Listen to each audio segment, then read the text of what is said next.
Last time हमने ये जो अपना चैप्टर है इलेक्ट्रॉनिक डिवाइसेस, इसके अंदर हमने डायोड्स के बारे में पढ़ा था, जिसके अंदर हमने पीएन जंक्शन डायोड और फिर उसका फॉरवर्ड बायसिंग और रिवर्स बायसिंग का कंसेप्ट समझा था। एक बार मैं छोटा सा रिकैप दे देता हूँ। अभी तक जो हमने किया, जहां से हमारा चैप्टर शुरू हुआ था उसमें था बैंड थ्योरी, जहां से शुरू हुआ था बेसिकली जो नया टॉपिक आया था। बैंड थ्योरी के अकॉर्डिंगली क्या होता है कि हमारे पास दो तरह के बैंड्स होते हैं, कंडक्शन और वैलेंस बैंड। वैलेंस बैंड में चाहे वो कंडक्टर है, इंसुलेटर है, सेमीकंडक्टर है, तीनों के अंदर वैलेंस बैंड में इलेक्ट्रॉन्स होते हैं। लेकिन जिसके कंडक्शन बैंड में इलेक्ट्रॉन्स होंगे, सिर्फ वो जो मटेरियल होगा वही कंडक्ट कर पाएगा। अब होता क्या है, जो कंडक्टर होता है उसके अंदर जो हमारा कंडक्शन बैंड है और जो हमारा वैलेंस बैंड है वो एक दूसरे के साथ सुपर इम्पोज्ड होते हैं। इसका मतलब all the electrons which are there in valence band are also available for conductivity in conduction band. तो इसीलिए माइनर सी भी पोटेंशियल देंगे तो कंडक्टर कंडक्ट करना शुरू कर देता है। इन केस ऑफ इंसुलेटर्स क्या होता है, कंडक्शन बैंड और वैलेंस बैंड के बीच में जो एनर्जी गैप होता है, फॉरबिडन एनर्जी गैप, वो बहुत ज्यादा होता है, ग्रेटर देन 3 इलेक्ट्रोवोल्ट। वो इतनी ज्यादा बड़ी वैल्यू कि अगर हम बहुत ज्यादा हाई पोटेंशियल देंगे भी तो हमारा मटेरियल ही डिफॉर्म हो जाएगा, अपनी आइडेंटिटी लूज कर देगा। लेकिन इलेक्ट्रॉन एक्साइटेड होके यहां से ग्राउंड, बेसिकली एक तरह से वैलेंस शेल से कंडक्शन शेल तक नहीं जाएंगे।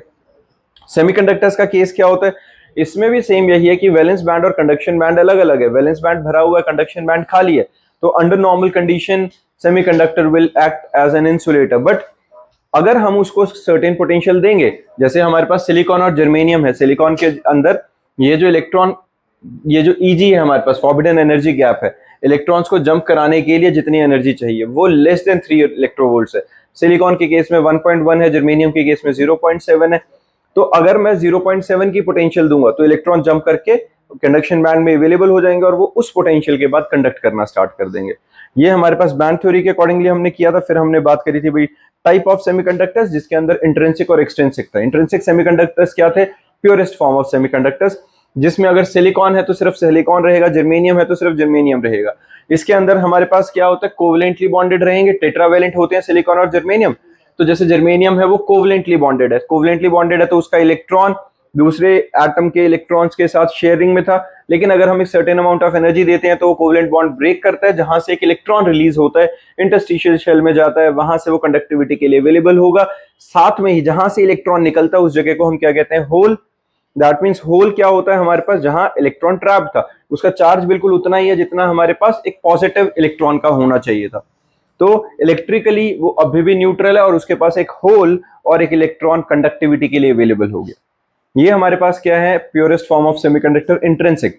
इनको हम अपने अकॉर्डिंगली डिजायर्ड कंडक्टिविटी के हिसाब से बनाने के लिए हम इनके अंदर इंप्योरिटीज ऐड करते हैं, और the process of adding of impurities is known as doping. Doping के केस में हम क्या करते हैं बच्चा, डोपिंग में हम पेंटावैलेंट और ट्राइवैलेंट इंप्योरिटीज ऐड करते हैं।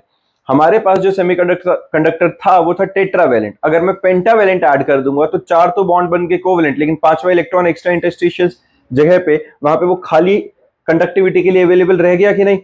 तो हमारे पास जो एन टाइप सेमीकंडक्टर बनता है उसके अंदर हमने पेंटावैलेंट इंप्योरिटी डाल के पेंटावैलेंट एटम से डोपिंग करा दी है। तो by the addition of pentavalent there is an extra electron available for conductivity. और ज्यादा की डालेंगे तो नहीं हो पाएगा, क्योंकि वो फिर बिल्कुल ही डिसबैलेंस कर देगा। तो हम पेंटावैलेंट ही डालेंगे एन टाइप बनाने के लिए।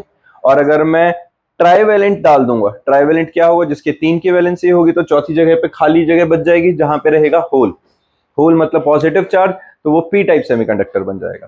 क्लियर है, ये बात समझ में आ गई। यहां तक हमने किया था। इसके बाद हमने बात करी थी भाई एन टाइप पी टाइप की हो गई थी। फिर हमारा जो नेक्स्ट टॉपिक आया था वो आया था पीएन जंक्शन डायोड। अब डायोड या जंक्शन कैसे बना था, एक पी टाइप सेमीकंडक्टर एक एन टाइप सेमीकंडक्टर, दोनों को हमने आपस में कांटेक्ट में लाए। जैसे ही वो दोनों ये कांटेक्ट में आई तो पी टाइप के पॉजिटिव होल्स, एन टाइप के इलेक्ट्रॉन्स एक दूसरे के अंदर ड्रिफ्ट होते हुए गए और डिफ्यूज होने शुरू हो गए। ड्रिफ्ट और डिफ्यूजन दोनों हुए, लेकिन एक टाइम के बाद क्या होगा, ये इलेक्ट्रॉन्स और होल्स आपस में मिलकर एक बीच में पूरी लेयर बना लेंगे। तो इधर उधर के जो होल्स और इलेक्ट्रॉन्स हैं वो अलग ही रह जाएंगे। ये जो बीच में लेयर बनती है इसको कहते हैं डिप्लेशन लेयर, जिसकी वजह से वहां पर एक सर्टेन ब्रेकडाउन वोल्टेज क्रिएट हो जाती है, क्योंकि यहां वाला जो पार्ट है उसकी अपनी एक वोल्टेज बन जाएगी जो डिप्लेशन लेयर की वोल्टेज होगी। और ये जो बनता है एक साइड होल्स और एक साइड इलेक्ट्रॉन्स, इनमें माइनॉरिटी कैरियर्स भी होते हैं। जो जैसे होल्स मेजर हैं बट 5% इलेक्ट्रॉन्स भी होंगे उस साइड। यहाँ होल्स यहाँ इलेक्ट्रॉन्स मेजर हैं तो 5% होल्स भी होंगे। ये जो बनता है इसको क्या कहते हैं, PN junction diode. It is represented by the symbol, ये क्या रहेगा हमारे पास, इसके अंदर एक ट्रायंगल और इससे रिप्रेजेंट करते हैं। ये जो ट्रायंगल होता है ये पॉजिटिव को रिप्रेजेंट करता है, ये जो लाइन है ये नेगेटिव को रिप्रेजेंट करती है। क्लियर है। अब पीएन जंक्शन के अंदर फिर हमने लास्ट लेक्चर में पढ़ा था बाइसिंग। बाइसिंग बेसिकली क्या था, it is the process of connecting PN junction diode in the circuit. अब कैसे ऐड करते हैं, दो तरीके से हम कर सकते हैं। पीएन पॉजिटिव टर्मिनल को बैटरी के मैं पी टाइप सेमीकंडक्टर से कनेक्ट कर दूं, negative terminal of battery is connected to the N type semiconductor. समझ में आया मैंने क्या बोला, पी टाइप सेमीकंडक्टर जो पीएन जंक्शन में था उसको मैंने पॉजिटिव टर्मिनल ऑफ बैटरी से कनेक्ट किया, एन टाइप सेमीकंडक्टर को नेगेटिव टर्मिनल से कनेक्ट किया।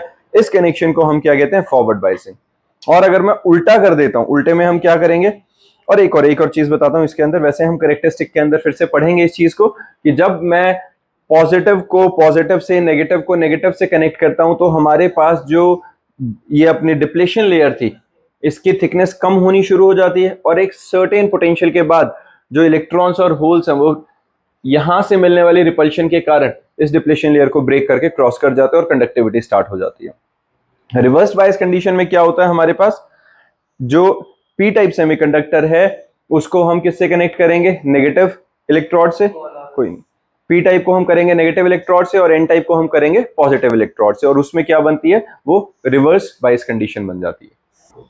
हाँ जी, रिवर्स बायस क्लियर है सबको। जिस टाइम पे हमने पॉजिटिव टर्मिनल को नेगेटिव एन टाइप सेमीकंडक्टर से कनेक्ट किया था और नेगेटिव टर्मिनल ऑफ बैटरी को पी टाइप सेमीकंडक्टर से कनेक्ट किया, अगर ऐसा करेंगे तो क्या होगा, ये जो हमारे पास डिप्लेशन लेयर है वो क्या करेगी बच्चा, इस केस में अगर मैं रिवर्स बायस कंडीशन की बात कर रहा हूं जिसमें नेगेटिव टर्मिनल को पॉजिटिव और पॉजिटिव टर्मिनल को नेगेटिव से कनेक्ट किया, तो ये डिप्लेशन लेयर स्ट्रेच होनी शुरू हो जाएगी, क्योंकि ये जो नेगेटिव टर्मिनल है होल्स को अट्रैक्ट करेगा, पॉजिटिव टर्मिनल से इलेक्ट्रॉन्स को अट्रैक्ट करेगा, डिप्लेशन लेयर स्ट्रेच होकर एक सर्टेन पोटेंशियल के बाद ब्रेक कर जाएगी, उसको हम ब्रेक डाउन वोल्टेज कह देंगे।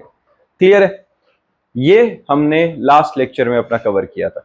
आज अपना जो टॉपिक शुरू होता है ये होता है बच्चे characteristics of PN junction diode से। Characteristics of PN junction diode में बेसिकली हम फॉरवर्ड बायस कैरेक्टरिस्टिक्स से जब स्टार्ट करते हैं, ध्यान से देखेंगे सारे, इंपॉर्टेंट है, एग्जाम में कैरेक्टरिस्टिक्स आएंगे। Forward characteristics, these are the graphical relation between the forward biased voltage applied to the PN junction and the forward current through the PN junction। ये हम क्या बात कर रहे हैं बच्चा, फॉरवर्ड करंट और जो हमारे पास अप्लाइड वोल्टेज है उनके बीच में जो हमारा ग्राफ बन रहा है। अब देखो कहानी समझना सिंपल सी, ये कुछ टफ नहीं है, बहुत सीधी सी बात है।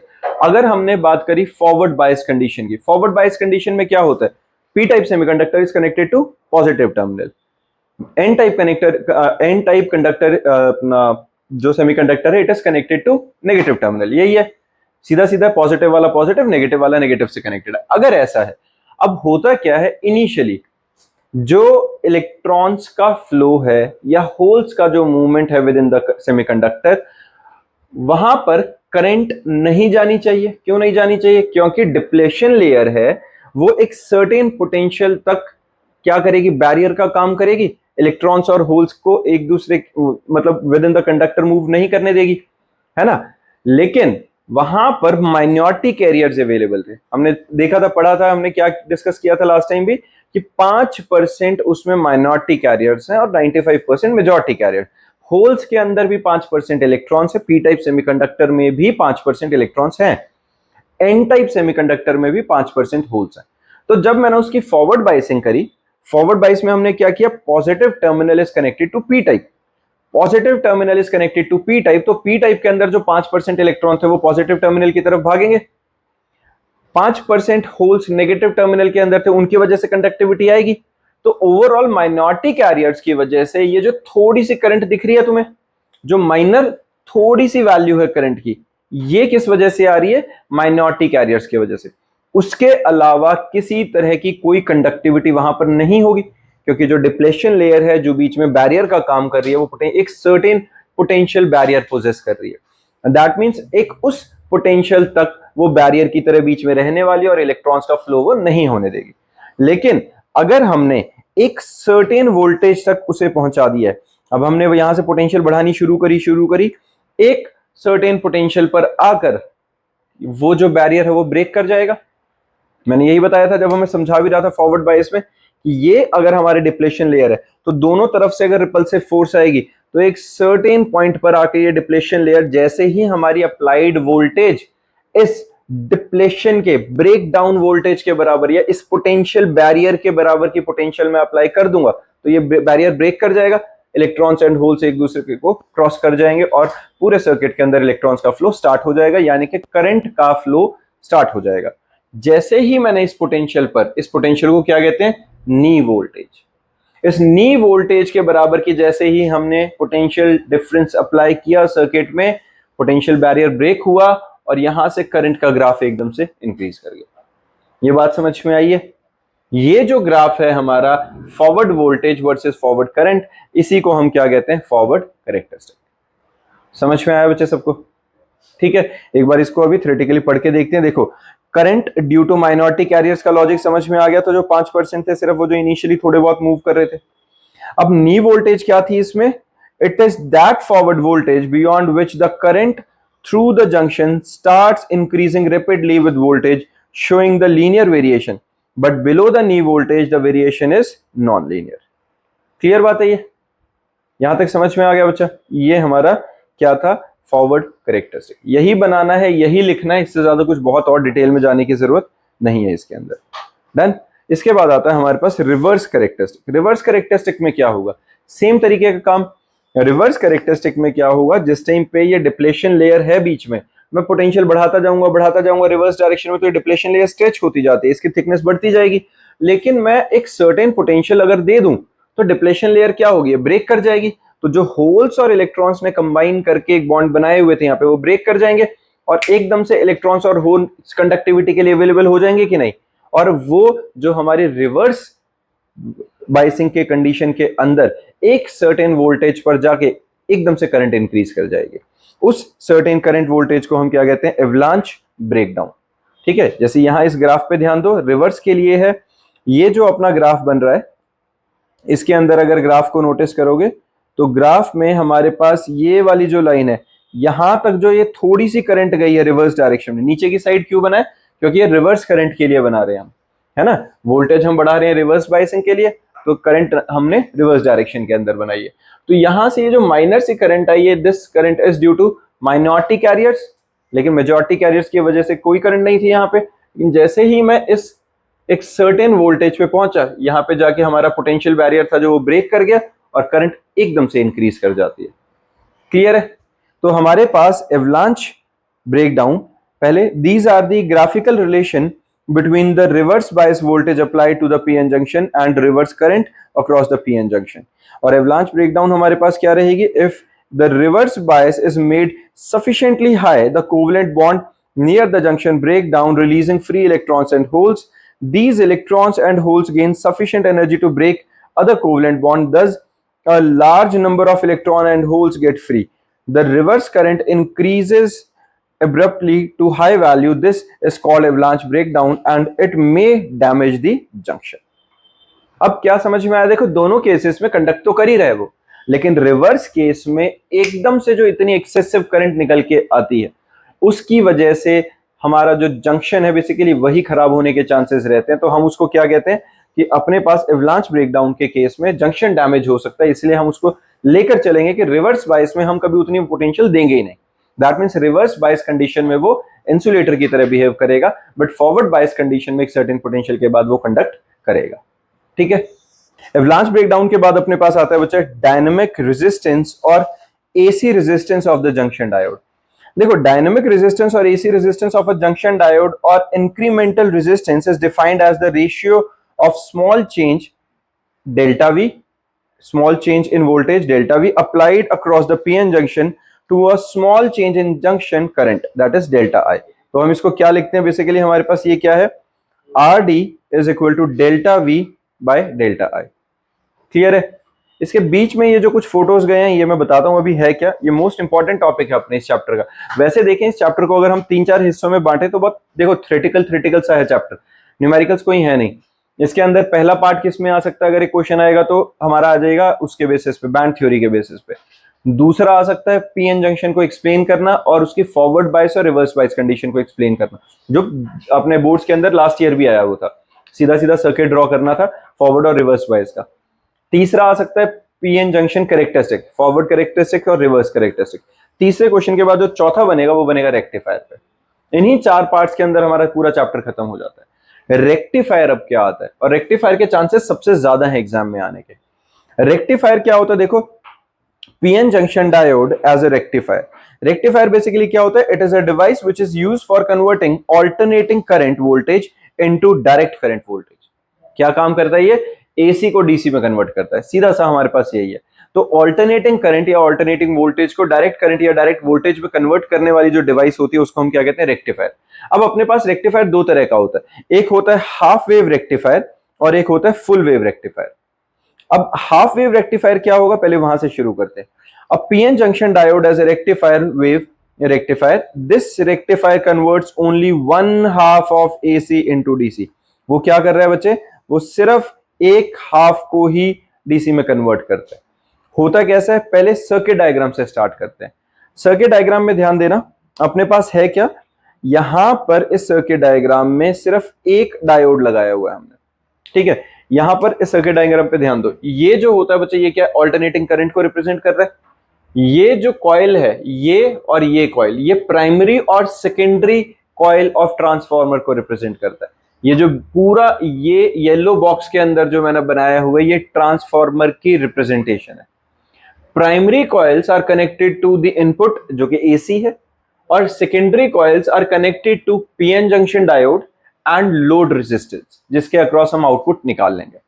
सर्किट डायग्राम समझ में आ रहा है बच्चे, क्लियरली दिख रहा है कि हम क्या कर रहे हैं। इसके अंदर अपने पास जो सेकेंडरी कॉइल है वो डायोड के थ्रू होते हुए आउटपुट हमें आरएल के अक्रॉस आउटपुट ऑब्टेन कराएगा। अब होती क्या कहानी है, सिंपल, एक सिंपल सा फंडा क्या है भाई, अगर हमारा ये डायोड फॉरवर्ड बायस हुआ तो आउटपुट निकल जाएगी, लेकिन अगर रिवर्स बायस हुआ तो इसके अक्रॉस आउटपुट नहीं आएगी। अब ये फॉरवर्ड और रिवर्स बायस कब कब होएगा, इसके अंदर पहले हम शुरू करते हैं अपने प्राइमरी वाइंडिंग के अंदर एसी सर्किट के डायग्राम से।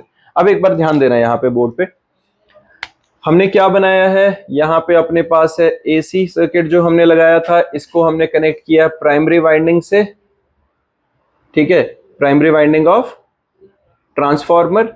और फिर हमारे पास है यहां पे सेकेंडरी वाइंडिंग, ठीक है, यहां हमने लगा दिया था डायोड और इसके बाद हमने लगा दिया है लोड रेजिस्टर, जिसके अक्रॉस हमें आउटपुट ऑब्टेन करा लेनी, ठीक है, ऐसा। अब हो क्या रहा है, देखो जब एसी आता है, पहला तो देखो एक तो ये सर्किट डायग्राम तो है ही, इसके अंदर हमें ये डायग्राम बहुत ज्यादा इंपॉर्टेंट है हमारे लिए बनाना और बहुत एक्यूरेटली बनाना।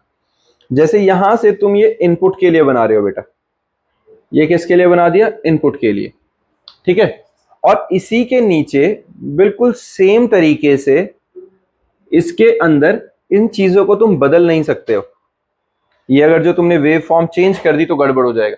वेवलेंथ में कोई वेरिएशन नहीं आनी चाहिए, फ्रीक्वेंसी में कोई वेरिएशन नहीं आनी चाहिए, तो इसलिए एग्जैक्टली इसके नीचे ही ये सर्किट, ये दूसरे वाला वेव फॉर्म बनाना है। ये किसके लिए था, ये इनपुट के लिए बना रहा हूं मैं, और ये मैं आउटपुट के लिए बना रहा हूं, ठीक है। अभी इनपुट और आउटपुट का कंसेप्ट समझाता हूं और ये किस बेसिस पे आ रहा है वो देखो, ठीक है। पहली बात तो ये डायग्राम का लॉजिक समझ में आ गया कि तुम्हें एग्जैक्टली इसी तरीके से ये वेव फॉर्म बनाने हैं, वरना गलत हो जाएगा। तो ये इनपुट वोल्टेज और आउटपुट वोल्टेज के अक्रॉस हमने ये बना दिया। इधर को हमारे पास क्या आ गया, ये इधर को अपना टाइम आ जाएगा दोनों में, और इसमें हमारे पास ये वोल्टेज आ जाएगी। अब देखो सर्किट काम कैसे करता है, जब हमारे पास इनपुट देते हैं हम एसी सर्किट से, नहीं चाहिए नहीं बेटा, तो जब हमारे पास इनपुट दे रहे हैं तो हो क्या रहा है, देखो फर्स्ट पॉजिटिव हाफ साइकिल या फर्स्ट नेगेटिव हाफ साइकिल से स्टार्ट करें, मतलब फर्स्ट हाफ साइकिल से शुरू करें बेसिकली। तो फर्स्ट हाफ साइकिल में अगर यहां पर नेगेटिव और यहां पर पॉजिटिव बनता है, अगर यहां पर नेगेटिव और यहां पॉजिटिव बनता है, इधर देखो बच्चा, ये इनपुट और आउटपुट वोल्टेज के अंदर मान लो हमने क्या किया, प्राइमरी वाइंडिंग के अक्रॉस यहां पे पहले नेगेटिव और यहां पॉजिटिव आएगा। एसी है तो अपने को पता है प्लस माइनस चलता रहेगा, फ्लक्चुएटिंग करंट आती है उसके अंदर। तो जब यहां नेगेटिव आया तो इसकी वजह से सेकेंडरी वाइंडिंग में ये क्या है बच्चा, P1 P2 primary winding, S1 S2 secondary winding का नाम। तो अपने को पता है ट्रांसफार्मर किस प्रिंसिपल पे काम करता है, इलेक्ट्रोमैग्नेटिक इंडक्शन के बेसिस पे। इंडक्शन के अकॉर्डिंगली क्या होता है, अगर यहां पे नेगेटिव चार्ज है तो इसकी वजह से यहां पे पॉजिटिव इंड्यूस हो जाएगा, और इस पॉजिटिव की वजह से यहां पे नेगेटिव इंड्यूस होगा। ऑपोजिट पोलैरिटी के साथ करंट इंड्यूस होती है सेकेंडरी कॉइल में। अब अगर ऐसा हो गया है तो ध्यान से देखो, पॉजिटिव वाला पॉजिटिव टर्मिनल से और नेगेटिव वाला नेगेटिव टर्मिनल से कनेक्टेड हो रहा है कि नहीं। तो अपने पास जो ये डायोड है, ये डायोड फॉरवर्ड बाइस्ड हो गया, और अगर डायोड फॉरवर्ड बाइस्ड हो गया तो हमारे पास आउटपुट में डायोड के अक्रॉस हमें आउटपुट मिल जाएगी। मिला कि नहीं, क्लियर है ये। और अगर अब ये फर्स्ट हाफ साइकिल के लिए पता चल गया, अब क्या होना है, अब नेक्स्ट जो फर्स्ट नेगेटिव हाफ साइकिल बनेगी, पहला क्या बना था, फर्स्ट पॉजिटिव हाफ साइकिल। अब सेकेंड वाली जो हाफ साइकिल है, that is first negative half cycle, उसमें यहां पॉजिटिव और यहां नेगेटिव टर्मिनल स्विच हो जाएंगे नेगेटिव की तरफ आती। इस पॉजिटिव की वजह से यहां पर नेगेटिव इंड्यूस, इस नेगेटिव की वजह से यहां पे पॉजिटिव इंड्यूस। बिल्कुल ठीक है। अब देखो, नेगेटिव वाला पी टाइप सेमीकंडक्टर से, पॉजिटिव वाला एन टाइप सेमीकंडक्टर से है, तो ये डायोड क्या हो गया, रिवर्स्ड बायस। और रिवर्स्ड बायस कंडीशन में किसी तरह की कोई आउटपुट हमें नहीं मिलेगी। समझ में आई है। तो यहां पे कोई वेव फॉर्म किसी तरह का नहीं बनेगा, इसमें किसी को परेशानी। पता चल रहा है यश बच्चा, पक्का।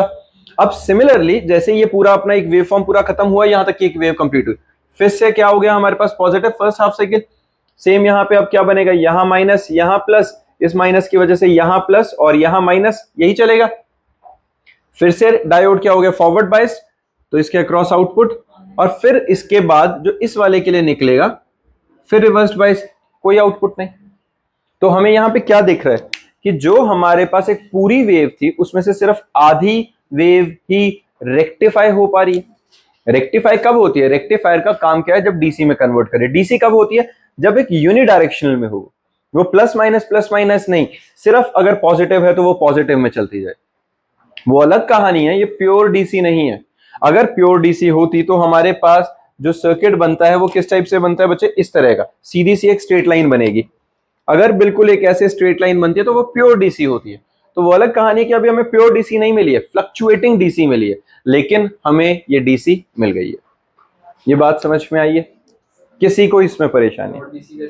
वो प्योर डीसी तब होगी जब बिल्कुल एक स्ट्रेट लाइन मिलती है इसकी जगह। ये नहीं, और अभी तो है ही नहीं ना हमारे पास। हमने जो रेक्टिफायर बनाया है उसके अंदर हमें एक और एडिशनल एक और चीज डालनी पड़ती है जिसे कहते हैं फिल्टर सर्किट, आगे के टॉपिक में पता चलेगा। तो प्योर डीसी ऑब्टेन होगी। इसमें तो बिल्कुल ही फ्लक्चुएटिंग है क्योंकि बीच में तो कुछ है ही नहीं, तो सिर्फ पॉजिटिव आउटपुट के अक्रॉस, पॉजिटिव डायरेक्शन के अक्रॉस हमें हाफ साइकिल रेक्टिफाइड मिल गई है। क्लियर है बच्चा, ये डायग्राम समझ में आ गया तुम्हें सबको, डायग्राम समझ में आ गया। और इसके बारे में बहुत अच्छे से ध्यान देना कि इसको अलग अलग नहीं बनाएंगे, बिल्कुल इसी तरीके से बनाएंगे। क्लियर है। अब हमारे पास एक बार इसको थ्योरेटिकली पढ़ लेते हैं पूरे को। Principle, its working is based on the fact that the resistance of the PN junction becomes low when forward biased and become high when reversed biased। मतलब रेजिस्टेंस लो हो गई, मतलब वो कंडक्टर की तरह काम करेगा जब वो फॉरवर्ड बायस होगा, और इंसुलेटर की तरह काम करेगा जब वो रिवर्स बायस होगा। फिर हमारे पास है circuit diagram. AC voltage to be rectified is connected to the primary P1 P2 of a step down transformer. S1 S2 are the secondary coil of the same transformer and PN diode is connected to it. Overall output is taken across the load resistor R.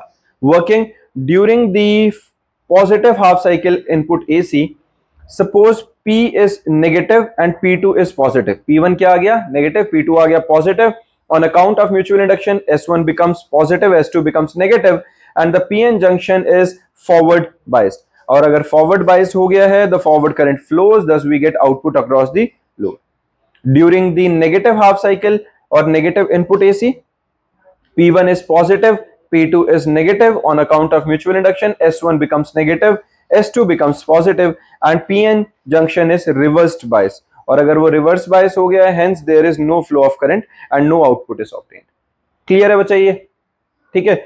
फिर हमारे पास आता है इसके अंदर, देखो, this process is repeated and we have output current corresponding to the one half of the wave and other half is missing.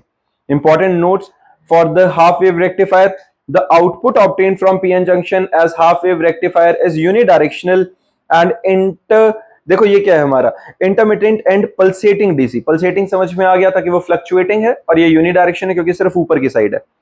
The efficiency of half wave rectifier is small, obviously बात है वो half wave को rectifier कर रहा है।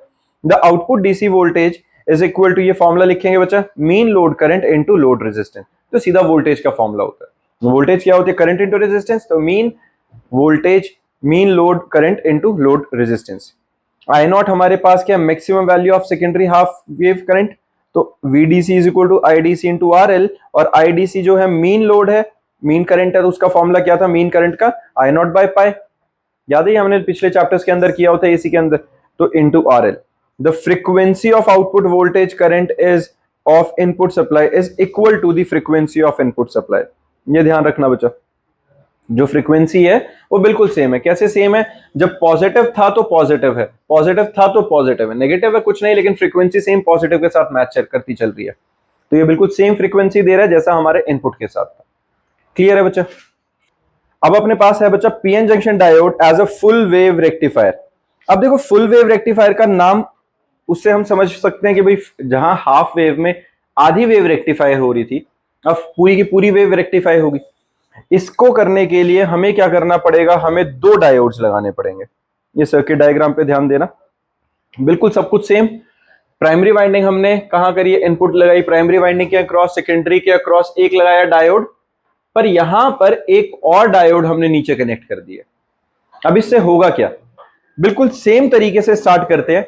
Circuit में तो किसी को प्रॉब्लम नहीं है बच्चे, ध्यान दो, सर्किट में किसी को इश्यू, सर्किट क्लियर है। अब सर्किट के अंदर हमने जो आउटपुट लगाई थी, देखो यहां लगाओ कोई फर्क नहीं पड़ेगा। काफी बुक्स के अंदर अलग से यहां लूप बना के नीचे बनाई होगी, उससे कोई फर्क नहीं पड़ेगा। रेजिस्टेंस है, लोड रेजिस्टेंस है, जो हमारे पास इन दोनों के अक्रॉस आउटपुट कलेक्ट करेगी। अब यहां मेन समझने वाली बात क्या, देखो जब हमने पहले यहां नेगेटिव, मतलब क्या हुआ, वही नेगेटिव हाफ साइकिल से शुरू हुआ, पॉजिटिव इंड्यूस हुआ, पॉजिटिव पॉजिटिव से कनेक्टेड और नेगेटिव नेगेटिव से कनेक्टेड। D1 क्या हो गया? फॉरवर्ड बाइस। लेकिन यहां जो नेगेटिव इंड्यूस हुआ था वो D2 के पॉजिटिव से कनेक्टेड हुआ, और जो पॉजिटिव इंड्यूस हुआ था वो D2 के नेगेटिव से कनेक्ट हुआ, तो D2 रिवर्स बाइस हुआ कि नहीं? For the first positive half cycle हमारे पास D1 जो फर्स्ट हाफ साइकिल थे इनपुट के अक्रॉस, उसके अकॉर्डिंग्स में D1 फॉरवर्ड बाइस और D2 रिवर्स बाइस हुआ।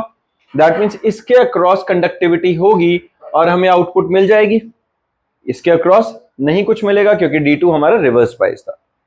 अब जब हमारे पास नेगेटिव फर्स्ट नेगेटिव साइकिल आएगा, उस नेगेटिव साइकिल के आने से अगर यहां पॉजिटिव है तो यहां नेगेटिव इंड्यूस, यहां नेगेटिव है तो यहां पॉजिटिव इंड्यूस, तो इस नेगेटिव की कनेक्टिविटी यहां पे किसके साथ बन रही है? P टाइप के साथ, और इस पॉजिटिव की बन रही है N टाइप के साथ। तो ये हमारे पास आ गया रिवर्स बाइस, दैट मींस इसके अक्रॉस कोई आउटपुट नहीं। ये पॉजिटिव पॉजिटिव से और ये नेगेटिव नेगेटिव से, तो D2 क्या हो गया? फॉरवर्ड बाइस। क्या हो रहा है? जैसे ही हमारा वो पॉजिटिव साइकिल से नेगेटिव साइकिल की तरफ गया, पहले क्या था? D1 फॉरवर्ड D2 रिवर्स, अब क्या हो गया? D2 forward D1 reverse. तो नेगेटिव हाफ साइकिल के केस में D2 आउटपुट दे देगा RL के अक्रॉस, देगा कि नहीं? और यही प्रोसेस कंटिन्यू होता रहेगा। समझ में आया है?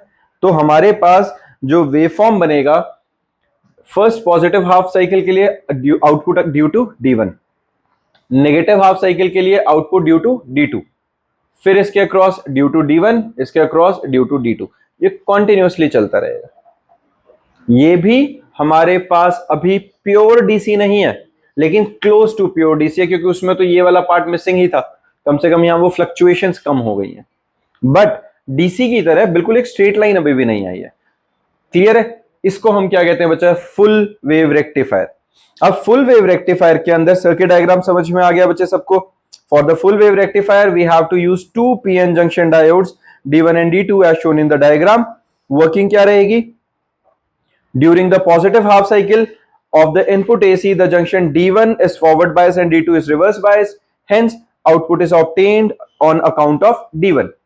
During the negative half cycle, junction D2 is forward bias and D1 is reversed bias. Hence, output is obtained on account of D2. हाँ जी। सर, accumulated voltage को properly DC pure DC voltage में convert करना possible है? ऐसा नहीं है कि नहीं है, अभी हमने बात खत्म नहीं करी है। अभी हमने क्या बोला? सिर्फ रेक्टिफायर अकेला अगर डायोड्स लगा दूं तो प्योर डीसी में कन्वर्ट नहीं करेगा। अगर ये बात करें कि क्या वो पॉसिबल नहीं है, ऐसा तो नहीं है, पॉसिबल है, ऑब्वियस है। हर फोन के चार्जर के अंदर रेक्टिफायर लगा हुआ है। हर छोटी से छोटी डिवाइस जो हम सीधा प्लग एंड प्ले करते हैं और उसके साथ कोई अडेप्टर लगा होता है, क्योंकि हमारे ये जो एलईडीज हैं, जो फोन चार्जर्स हैं, मेजॉरिटी ऑफ घर पे चीजें डीसी पे चल रही हैं, वो और जो स्टेप अप या स्टेप डाउन के साथ चल रही हैं स्पेसिफिकली। और ज्यादातर हमारे पास जो घरों में छोटी डिवाइसेस है, चाहे फोन हो गया, रेडियो हो गया या एलईडीज हो गई, वो ज्यादातर क्या कर रही है, स्टेप डाउन ट्रांसफार्मर के साथ कनेक्ट करके डीसी चाहिए होता है उन्हें। तो उसके अंदर हमें प्योर डीसी मिल तो रही है। प्योर डीसी कहां से आ रही है? क्योंकि रेक्टिफायर के साथ फिल्टर सर्किट कनेक्ट हो जाता है। अब फिल्टर सर्किट क्या होता है, इसके बाद वाला ही अपना वही टॉपिक है।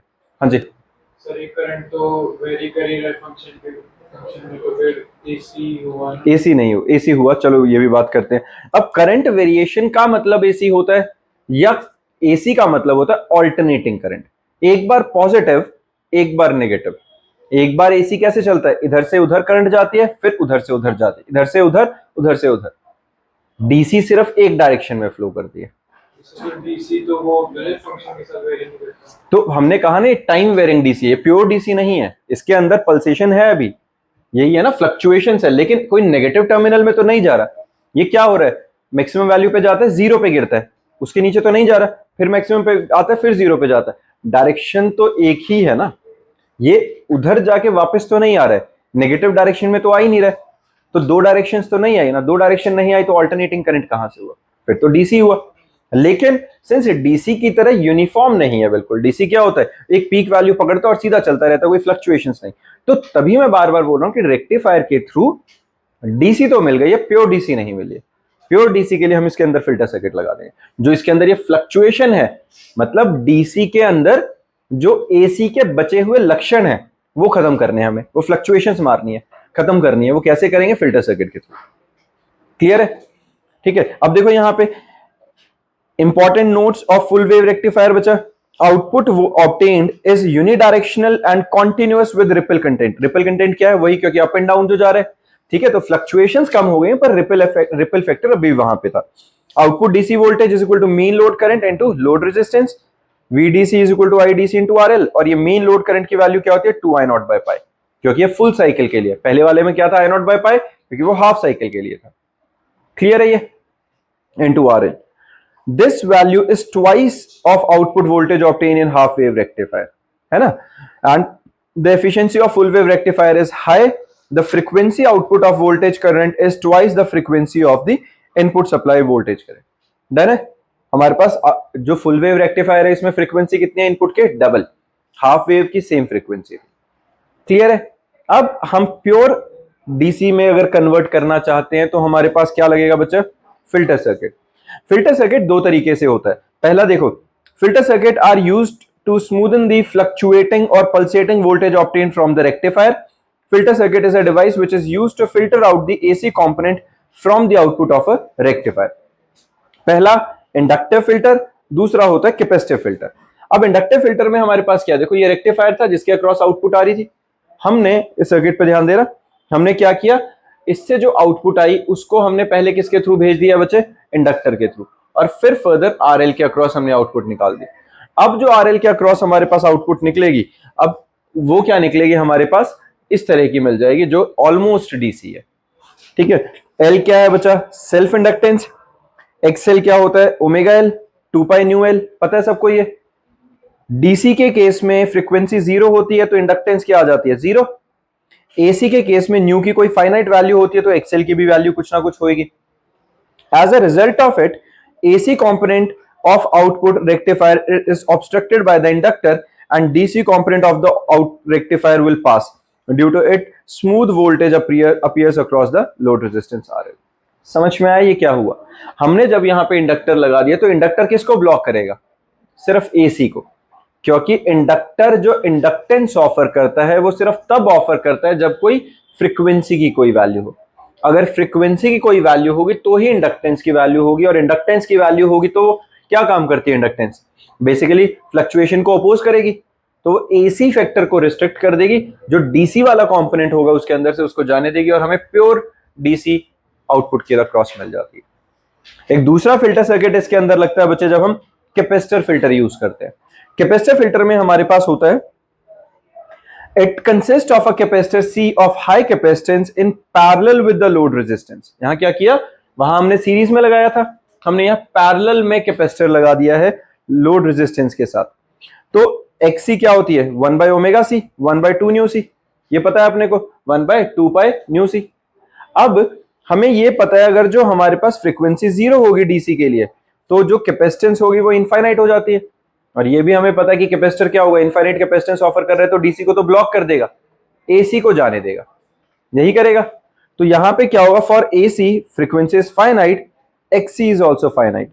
As a result of it, the AC component of a rectifier is bypassed or filtered out, and the DC component output of a rectifier is obstructed, which appears across the load resistance. Clear है?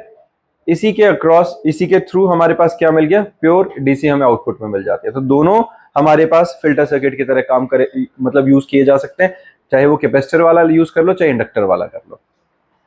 एक ripple factor का word आया था बीच में, वो क्या होता है बच्चे, value of AC component divided by value of DC component, IAC by IDC, current across AC upon current in DC circuit, EAC by EDC, which is equal to square root of IRMS square by IDC whole square. ये क्या है, root mean square value of current by current across DC का whole square -1। ये direct हमारे पास बच्चा ripple factor का formula होता है। Ripple factor for full wave rectifier 1/4√3 RLC new, सीधा सीधा फॉर्मूला है। वैसे चांसेस नहीं है कि बोर्ड लेवल पे ये फॉर्मूला तुम्हें मिलेगा, लेकिन रिपल फैक्टर का फॉर्मूला एटलीस्ट आता होना चाहिए। ये वाला फॉर्मूला कॉम्पिटिटिव के लिहाज से याद रख लेना है। Efficiency of rectifier is equal to output DC power by input AC power into 100। सीधा सीधा एफिशिएंसी का जो फॉर्मूला होता है, आउटपुट बाय इनपुट इनटू 100। किसी को परेशानी इसमें, ये हमारे पास एफिशिएंसी आ जाती है, और इसी के बेसिस पे अपना थ्योरेटिकली पूरा चैप्टर खत्म हो जाता है। इसके बाद हमारे पास जो है बच्चा special purpose PN junction diode, ये अब सिलेबस में नहीं है, वरना पहले Zener diode, photo diode, light emitting diode, ये सब सिलेबस में होता था। और इसके अलावा हमारे पास सोलर सेल हो गया, फिर हमारे पास एक होता था ब्रिज रेक्टिफायर, ये अब नहीं है। और इसके अलावा ब्रिज रेक्टिफायर के अलावा ट्रांजिस्टर्स रेक्टिफायर, चलो ट्रांजिस्टर्स अब जेई मेंस में भी नहीं है, ट्रांजिस्टर्स हट चुके हैं सिलेबस से। लेकिन जो इसका ये वाला पार्ट है बच्चा, binary to decimal conversion, chances हैं कि जेई मेंस में नहीं आएंगे, अगर नहीं भी आए तो भी हमें कर लेने चाहिए। लेकिन ये, और हमारा जो मेन पार्ट है लॉजिक गेट्स, ये तुम्हारा जेई मेंस के अंदर लास्ट ईयर भी आया था, इस साल भी आने के चांसेस हैं, और बहुत इजी सा टॉपिक होता है। ये मॉर्निंग सेशन में कॉम्पिटिटिव के हिसाब से हम अपना प्रिपेयर कर लेंगे, ठीक है। इसी के साथ अपना चैप्टर खत्म हो जाता है बच्चा।